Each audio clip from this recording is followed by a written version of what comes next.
और बंगाल से आ रहा है, तुम झारखंड से आए हो, तुमको भगाएगा अभी, टेंशन मत लो। और कि ये लोग को कुछ भी मालूम नहीं है, जिसका चीज नहीं बिकता है वो जल्दी थोड़ा एडवर्टाइज करता है।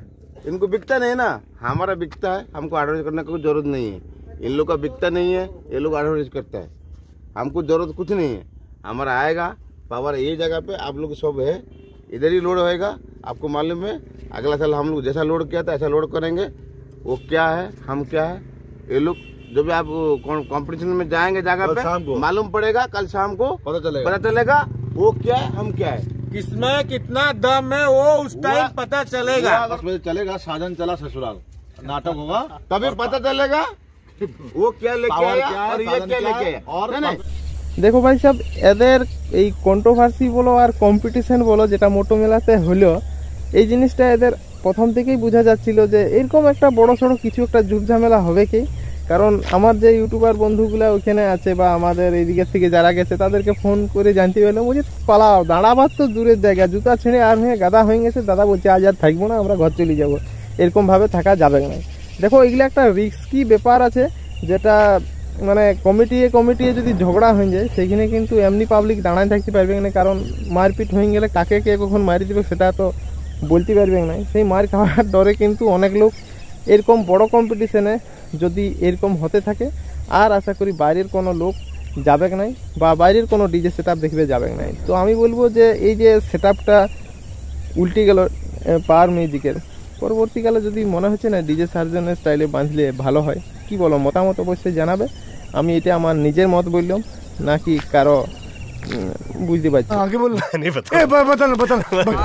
তো ভাই সব দেখতে পেলে যে পাওয়ার মিউজিক কিন্তু দুটো সেট আপ রেডি করেছিল, কিন্তু ইঞ্জিন ভ্যানে বাঁধার কারণে কিন্তু দেখো একটা সেট আপ কিন্তু তার উল্টে গেল। তো দেখো ভাই সাহেব, আমি বলছি যে এখানে যতগুলো বন্ধু দেখছো কোনো রোড শো বা কোনো কম্পিটিশন এইসব করতে হলে কিন্তু যদি পারো তো ডিজে সার্জেনের স্টাইলে বাঁধবে। কারণ ওদের মতন যদি বাঁধার স্টাইলটা হয় অন্তত পড়ে যাওয়ার রিস্কটা অনেকটা কম থাকবে।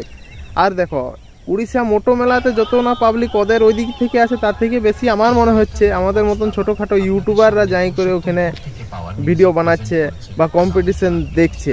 তো দেখো ভাই সব, এইখান থেকে ধরো আমার ঘর থেকে উড়িষ্যা মোটো মেলা তোমার কত হবে, 350-400 কিলোমিটার হবে। নিজের টাকা খরচ করে অত দূর যাচ্ছে, যায় খাওয়া দাওয়ার কোনো ঠিক নেই, ঘুমের কোনো ঠিক নেই, থাকার কোনো জায়গা নাই।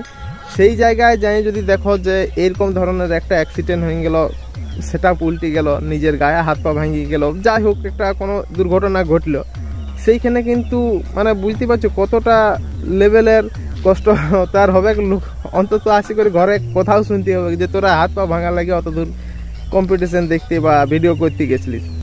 আর আরেকটা জিনিস আমার মানে খুবই খারাপ লাগলো যে কন্ট্রোভার্সিটা চলতেছিল পাওয়ার মিউজিক আর ডিজে সার্জনের সঙ্গে, কমিটির সঙ্গে। সেটা তো পাড়ায় পাড়ায় যেমন গন্ডগোল হয়, সেই জিনিসটা একটা ব্যাপারটা আলাদা, কিন্তু এখানে গালিগুলোজ দিয়ে দেখলাম কম্পিটিশন হচ্ছিল, এইটা কিন্তু বিরাট একটা খারাপ জিনিস। কারণ দেখো মোটো মেলা যেমন বলছে কোথায় কোথায়, কালকে একটা ভিডিও দেখছিলাম রাত 2টার সময়, যে কোথায় কোথায় উঠতেছিল যে মোটো মেলাটাকে চিনল কিন্তু এই ডিজে কম্পিটিশনের কারণেই।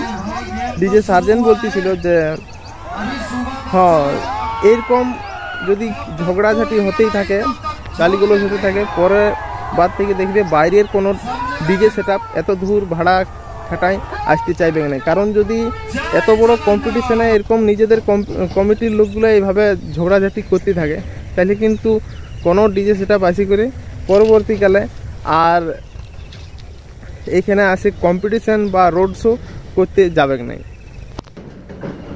কম্পিটিশনটাই কে জিতলো বা কে হারলো সেটা আমি যত দূরেই দেখতে পাই বা বুঝতে পারি সেটা এখানে ওপেনলিভাবে বলতে পারবো না। কারণ আমার দু ধরনেরই ফ্যান্স আছে, সার্জেনেরও আছে আর পাওয়ার মিউজিকেরও আছে। তো দেখো ভাই সাহেব, যে কন্ট্রোভার্সিটা ওদের আগে হতে ছিল সেই কন্ট্রোভার্সির রাগটা কিন্তু ওপেনলিভাবে দুটা সেটের সঙ্গে যখন কম্পিটিশন হচ্ছিল সেই তখন কিন্তু বলা বলি হয়ে গেছে। সেটার থেকেও সিরিয়াস ম্যাটার হচ্ছে যে দুটা কমিটি লোক কিন্তু তাদের যে আগের কন্ট্রোভার্সি চলছিল সেই কন্ট্রোভার্সি নিয়েও কিন্তু কমিটিও দেখছি কালকে একটা বলা বলি চলছিল। তো ওইটার ব্যাপারে ডিটেলসে কিছু যাব নাই। তো যতটা বুঝতে পারছি যে মোটো মেলায় কিন্তু ডিজে সার্জেন আর পাওয়ার মিউজিকের মধ্যে যে কন্ট্রোভার্সিটা ছিল সেইটা অনেকটা আরও বাড়ি গেল নাকি কমে গেছে। তারপরে যদি এখন ওটা ওরা নিজেরা মিটমাট করেলেই মানে মনের মধ্যেই রাখে তাহলে সেটা মোটামুটি ঠিকই থাকবে। আর সেটা যদি আরও সোশ্যাল মিডিয়াতে আসি করে আরও বেশিভাবে একটুকু বলা বলি বা আরও ভিডিও বানাই ছাড়াছাড়ি যদি হয় তাহলে কিন্তু অনেকটা বাড়ি যাবে। তো এই জিনিসগুলো চাইবো না আমরাও একটা তাদের ফ্যান্স বটি, যাতে না হয় সেই জিনিসটা কিন্তু আমরাও প্রথম থেকে বলবো যে কন্ট্রোভার্সি আসিস ঠিক আছে, মানে ওরকম হতেই থাকে কম্পিটিশনের মধ্যে, কিন্তু সোশ্যাল মিডিয়া এই জিনিসগুলো তোমাদেরকে অত বড় বড় মালিকগণ ভালো মানায় নাই। তারপরে আমি আমার রায়টা বলছি, এবার অনেক লোক বলবে যে তুই ইয়ার ফ্যান বটিস, ওয়ার এই বটিস ওই বটিস, এইগুলা বলো না, কারণ আমি কারোই ফ্যান লই, কারণ আমিও একদম ছোট ইউটিউবার বটি, যে আমাকে সব দিক দিয়ে আমাকেও দেখতে হয়, সবারই কথা রাখতে হয়, শুনতে হয়। আমরা সির্ফ আমাদের মনোরঞ্জনের জন্য আমরা ভিডিও বানাই আর ইউটিউবে আপলোড করি আমাদের দর্শককে দেখানোর জন্য, না কি কেউ আমরাকে পয়সা দিয়ে ভিডিও বানাতে দিছে বা কেউ বলতে দিছে। যে জিনিসগুলা ভালো মনে হয় সেই জিনিসগুলা কিন্তু বলে ফেল।